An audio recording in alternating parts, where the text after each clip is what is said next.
let's begin exploring how to set up your ads, and it all starts with your ad goals. This video is brought to you by EpiPies Academy. And that can be confusing because some people will tell you, well, you should drive leads, or some people will say, oh, get traffic to your website, or some people will say, get branding, or some people will say you need direct sales or email signups. And there's so much noise. What do you do? How do you decide what you need in your unique situation? Well, let's break it down. If you need some basic action, for example, download a free app, watch my video, just take them to that action, right? It's really simple. Sometimes they can watch the video right on, even on like Facebook, or sometimes they just have to, they're one click away from the app, or they're one click away from going somewhere where you need them to go, if that action is simple and often free.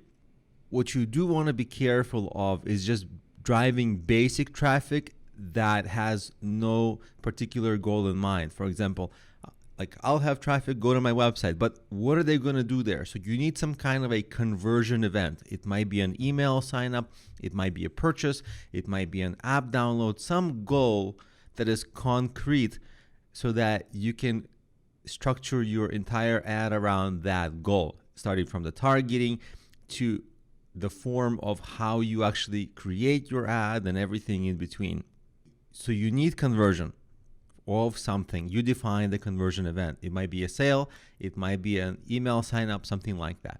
Now, if it's an impulse buy, maybe like something under $10, that people don't have to think too much. You can take them right to the sales page.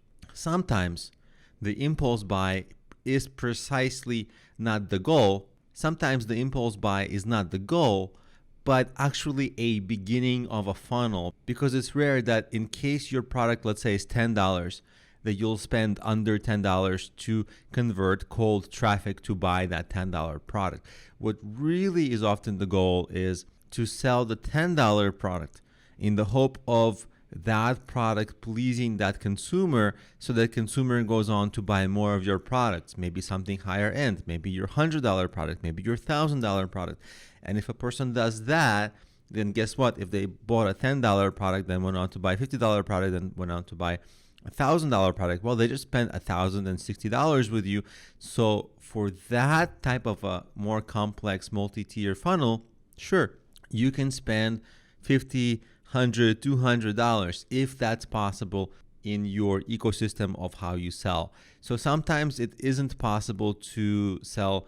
Like the dream is often to spend $5 but sell something for $10, or spend $5 but at least sell something for $5.01, so you can keep on doing this.